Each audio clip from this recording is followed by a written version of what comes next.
नमस्कार दोस्तों, स्वागत है आपका अपने चैनल जॉब एट मास्टर पे। आज जॉब एट मास्टर आपके लिए लेकर आया है आरआरबी, एनटीपीसी और ग्रुप डी की एग्जाम को लेकर आप लोगों की आखिरी समय में क्या रणनीति होनी चाहिए और क्या प्लानिंग होनी चाहिए, जिससे कि आप लोग अपने एग्जाम में एक बेस्ट से बेस्ट स्कोर कर सके और अपनी सिलेक्शन को भी पक्की कर सके। आज हम लोग इस वीडियो में बात करेंगे कि कैसे आप लोग लास्ट टाइमिंग में अपनी प्लानिंग को बनाएंगे। आज हम लोग इस वीडियो में बात करेंगे कि कैसे आप लोग लास्ट के समय में अपनी पढ़ाई को मजबूत करेंगे और साथ ही साथ कैसे नंबर को 70 से 80% से 90% तक लेकर जाएंगे। अगर आप भी गवर्नमेंट जॉब की तैयारी कर रहे हैं तो चैनल को अभी जाके सब्सक्राइब कर लीजिए, क्योंकि यहाँ मिलती है आपको गवर्नमेंट जॉब की सबसे तेज और सबसे सटीक जानकारी। तो चलिए आइए आज हम लोग वीडियो को शुरू करते हैं। आप लोग देखेंगे कि सामान्य ज्ञान में आप लोगों को 40 क्वेश्चन पूछे जाएंगे और मैथ में आप लोगों को 30 क्वेश्चन पूछे जाएंगे और रीजनिंग में भी आपको 30 क्वेश्चन पूछे जाएंगे, जो कि आप लोगों का कुल 100 प्रश्न पूछे जाएंगे और आप लोगों को समय दिया जाएगा मात्र 90 मिनट का। अगर हम लोग जीएस की बात करें तो जीएस आप लोगों का गेम चेंजर। आप लोग इस चीज को मान के चलेंगे कि जीएस आप लोगों का गेम चेंजर है, क्योंकि जीएस एक ऐसा पार्ट है जिसमें या तो आपको एग्जाम के एकदम टॉप पे ले जाएगा या तो आपको एग्जाम के एकदम डाउन पे ले जाएगा, क्योंकि जीएस का इसमें अच्छा रोल रहता है। 40 क्वेश्चन के जीएस होते हैं। और वैसे ही अगर बात करें मैथ्स की, तो मैथ्स में आप लोग को शॉर्टकट वाला अभ्यास में ज्यादा फोकस करना है कि कैसे ज्यादा जल्दी से जल्दी बिना समय को ज्यादा से ज्यादा लगाए हुए आप लोग मैथ्स को ज्यादा से ज्यादा क्वेश्चन कर सके। और अगर रीजनिंग की बात करें हम लोग, तो रीजनिंग आप लोगों का एक स्कोर बूस्टर है हर एग्जाम को लेके, क्योंकि रीजनिंग एक ऐसा सब्जेक्ट है जिसको आप लोगों को गलती करना ही नहीं है, क्योंकि ये आप लोगों का स्कोर बूस्टर है। आप लोगों का सबसे इंपॉर्टेंट रहने वाला है लास्ट के समय पे कि मॉक टेस्ट दे। अब आप लोगों को सिर्फ और सिर्फ मॉक टेस्ट पे फोकस करना चाहिए और मॉक टेस्ट के अकॉर्डिंग ही मैं आप लोगों को बताऊंगा कैसे आप लोग अपने रिवीजन को करते चले और साथ ही साथ कैसे मॉक टेस्ट में ही सब कुछ डिजाइन करें कि आप लोगों का रिवीजन भी हो जाए, जो क्वेश्चन नहीं बन रहा वो भी बनने लगे, जो गलतियां हो रही है उसको भी सुधारा जाए और साथ ही साथ आप लोग ज्यादा से ज्यादा स्कोर कर सके। तो इसमें क्वेश्चन है आप लोगों को कितने मॉक टेस्ट दे।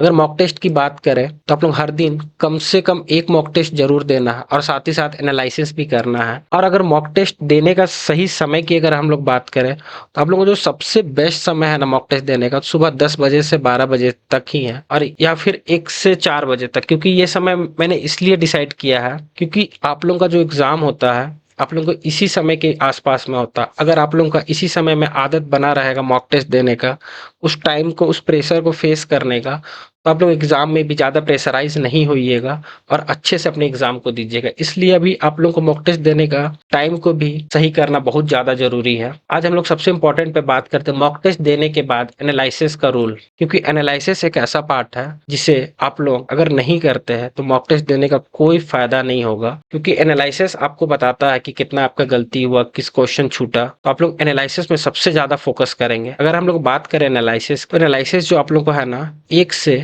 1.5 घंटा तक एनालिसिस बिल्कुल जरूरी है। 1 घंटा उनके लिए जिनका मार्क्स ज्यादा आ रहा है, जिनका मार्क्स जितना ही कम आ रहा है उनको एनालिसिस पे उतना ही ज्यादा जोर देना चाहिए, क्योंकि काफी स्टूडेंट एनालिसिस करते ही नहीं है या फिर बहुत कम करते हैं। अगर आप लोग एनालिसिस नहीं कीजिएगा, क्वेश्चंस को नहीं देखिएगा कि क्या गलत हो रहा है, क्यों छूट रहा है क्वेश्चन, क्यों टाइम ज्यादा लग रहा है, तो आप लोग फिर एग्जाम में मैनेज नहीं कर पाइएगा। जो भी प्रश्न बार बार आप लोगों के मॉक में गलत हो रहा है उसको आप लोग एक पेपर पे लिखिए और उसके टॉपिक का जाके वीडियोस देखिए, या फिर उसके टॉपिक से रिलेटेड अगर मैथ्स है तो उसके क्वेश्चन को प्रैक्टिस कीजिए, जिससे आपको वो कॉन्सेप्ट क्लियर हो सके। छूटा हुआ प्रश्न का सबसे बड़ा जो मेन कारण होता है कि समय की कमी होती है या फिर समझ की। अगर आप क्वेश्चन को ठीक से नहीं समझ पाते हैं तो ये क्वेश्चन छूटता है, या फिर आप लोगों को समय कम पड़ गया। तो आप लोग समय को, सबसे जरूरी समय को भी मैनेज करते हुए चलेंगे। और अगर इसी में अगर हम लोग बात करें सही प्रश्न, जैसे कि आप लोगों का कुछ प्रश्न छूट गया उस पर तो बात कर लिए, अगर जो प्रश्न आपसे सही हुए उस पे आप लोग को गौर करना है एनालिसिस में कि क्या उसे हम लोग और भी तेजी से कर सकते थे। जैसे कुछ रीजनिंग के क्वेश्चन 1 मिनट लग गया, 40 सेकंड्स लग गया, तो उसमें आप लोग को देखना है कि क्या हम लोग इसमें और समय बचा सकते थे, उसको लेकर भी प्रैक्टिस को